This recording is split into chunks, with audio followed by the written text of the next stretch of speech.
You can double yet. Now you can quickly. Bird's jumper. Good. 3 points.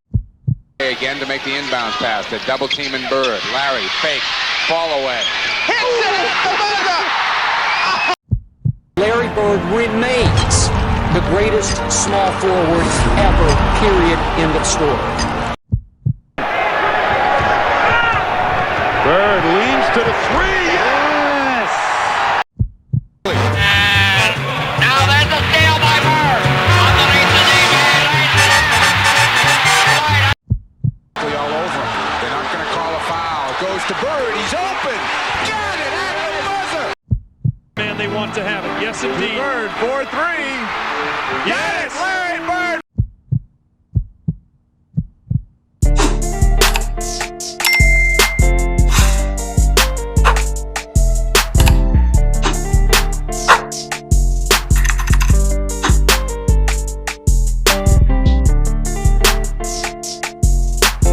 She got a thing for Chanel vintage that dropped before she could speak English.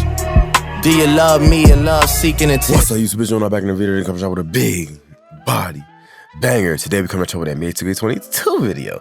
Now, first thing first, make sure like, comment, subscribe, going crazy, road to 2K. I think we at 1700. If we didn't hit 1700, then I will be thanking y'all for 1700. But if we are at 1700, thank y'all for 1700. You know what I mean? Today I'm the build builder in your corner. I'm coming at y'all with this NBA 2K22 Larry Bird build. You already know what I'm saying. This was suggested, you know, in the comment sections. I put up in the poll. Y'all polled it up. Y'all wanted Larry Bird first, and then I believe Jason Tatum was second, unless Jason Tatum made a comeback and I hadn't checked it, because I haven't checked it in like a day. But hey, I got Larry Bird for y'all on this Wednesday, you know what I mean? So like, comment, subscribe, keep on suggesting any builds in the comment section. I will get to them. You already know I am the best builder on this app. I'm the best builder on this app. Let's not lie right now. Let's not cap. If you know me, you know I got that no cap. But yeah, without further ado, let's get right into the builds. So for Larry Bird, I made 2 different builds for him because I feel like one build did not signify how good of a player he was. So obviously you go the typical pure shooting pie chart right here. So with the pure shooting pie chart, you know, you want the speed and agility physical profile where you're the quickest. So pretty much what I wanted to do with this, because normally when people pick a pure pie chart, they try to get all 30 badges.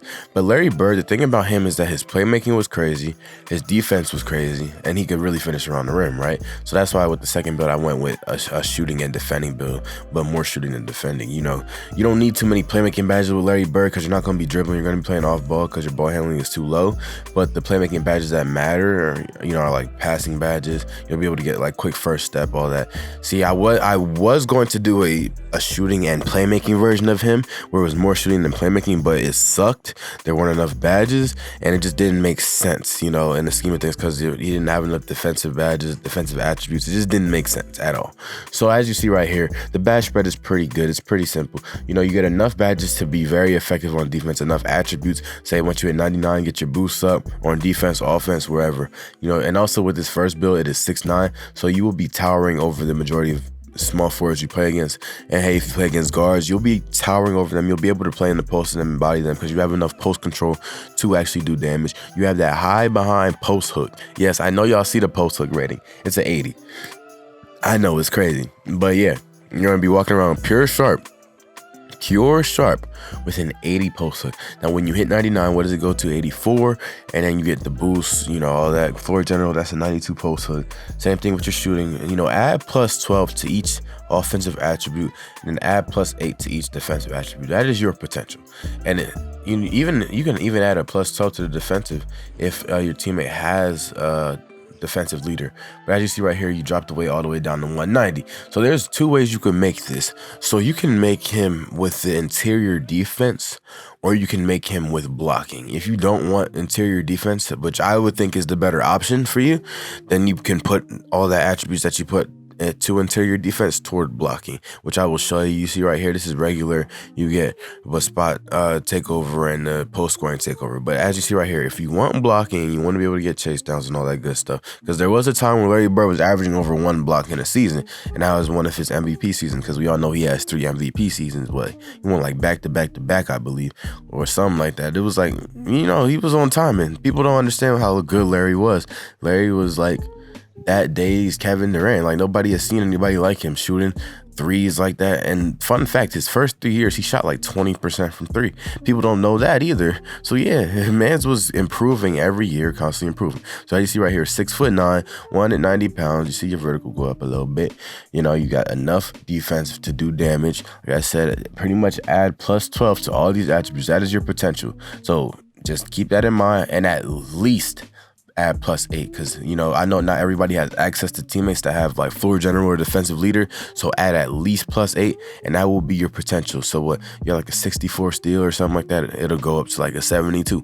Say you had, well, I think on this build we had like an 85 3 or 81 3 and 82 midi or something like that, goes up by plus 8. It goes 90 and 89. And if you do have that plus 12 where your teammates have floor general or defensive leader, you know, it's pretty much OP. That's why I'm looking at it as potential, especially with Larry Bird, because a player like Larry Bird can literally do everything on the court. You know, like he could ball handle, he could play, make, pass, shoot, defend. There was no flaw in Larry Bird's game at all. Like, name me one thing that he couldn't do efficiently. Like, he could finish around the rim, he could pass, he could create his own shot, he got his teammates involved, he made his team better. He played crazy defense. He won some All-NBA defense, you know, like defensive award, first team awards. Like, it's stuff like that, you know, it completes the whole player. Like, some players you can look at them and be like, oh, it's a weakness. Like Giannis, shooting. Anthony Davis, shooting. Like, who else? Freaking Jokic. You could even say Jokic has some weaknesses because he's not as athletic. That's just natural weaknesses. Damn, you see how I like cooked that man off the triple threat? That was a little bad. Computer or not, that was a little bad. I know that was a little disrespectful. I'm sorry. I had to get a little disrespectful in here. But yeah, what else we got? Hakeem. He wasn't shooting threes. You know, there's like certain flaws in all these Legends games, and Larry was Larry Legend for a reason. Like, he had no flaws. MJ didn't really have any flaws either. Obviously, that's why he's the GOAT. I think the biggest thing about MJ was just his shooting percentages at times. He would shoot a lot, you know, because he had to shoot a lot. And obviously that three-pointer, but obviously when he showed that he could make it when he wanted to. But see, Larry Bird revolutionized that, because Larry Bird was really like the first to be out here really chucking up threes and making them at a high rate, and like, he won a three-point contest and whatever. And you see right here, okay, my bad, I'm talking too much. So the second build, you want that shooting and defending part chart. You want more shooting than defending, and you want obviously the agility and speed and physical profile. So I went with more shooting than defending because, like I was saying, Larry was also an amazing defender. And with this build, you get a lot more defensive badges, and you still get enough shooting badges, but you still pretty much get the same amount of playmaking and finishing badges. So really the main difference is just you get better defense. So it's more versatile, it's less of a liability, and you know, shooting is a little easier this year. So if you know your jump shot, you're gonna be able to shoot with a 70 some. See, but this Larry, you know, he's not gonna have that low of a three on this. I believe it was like a 79. You'll see whenever I finish the updating process. And on top of that, you know, the +8, the +12s. So that's what I'm thinking. Long term, you're still going to be able to shoot. Like, you're going to be able to have that extensive magnum clip. That's all I'm saying. So just think of potential. When you make these builds, you have to, one, make sure that you're serious, that you really actually want to grind them. Because the worst thing you could possibly do is waste your money on a build or game that you're not going to play, like I did in 2K17 when I had 10 90+ overall builds. Yes, I was a no-life. I was out here with a post scorer, a lockdown, a playmaker, a sharpshooter, a shot creator. I had every build possible. So yeah, there was a lot of money spent into that game. A lot of money. Now you see right here, what? It's 3-point shot right now is 81. Mid-range shot is 82. This one is a little shorter. You're going to be 6'8", but you're going to be faster, a lot faster. Like, the speed difference is kind of crazy. You know, the wingspan, you're still going to have a pretty high wingspan. So that's not even a problem. And just remember that +8 for boosts and hitting 99. And then if you get that teammate with Hall of Fame floor general, that's +12. If you get a teammate with Hall of Fame defensive leader, same thing on defense. So, you know, facilitating shooter, you see Jason Tatum, Paul Pierce, Andrew Wiggins. Even, I don't think the shades of are that accurate because I have no playmaking in my thing. But that just shows you that I'm balanced, because I have no playmaking. This is not a playmaking pie chart, you know, but I'm balanced. You know, it's like Larry Bird. Like, I can still be a facilitating shooter without playmaking, and it's misleading too. So yeah, this is definitely some rare builds that I'm showing y'all right now. I'm showing y'all the secret sauce. Now, I mean the secret sauce. Like I said, you can still pull from deep. You can still pull from anywhere that you wanted to on the court. You could post fake consistently. You had that banana clip. You know what I mean? You had that going for you. You had the passing. You had the playmaking. You had the catch and shooting. You had everything. They're like, with this build, it's like more so that you're more balanced, so that you have less flaws and you're less of a liability on the floor. Because the first one, you're more of a liability on defense, and that's straight up. But with this one, you're not that much of a liability at all. You can pretty much do everything like Larry Bird in real life. So it's up to you. Whichever build y'all want, you know, that's the one you make. But yeah, that's pretty much the end of the video, y'all. Make sure to like, comment, subscribe, suggest any new videos. I'm out. Peace.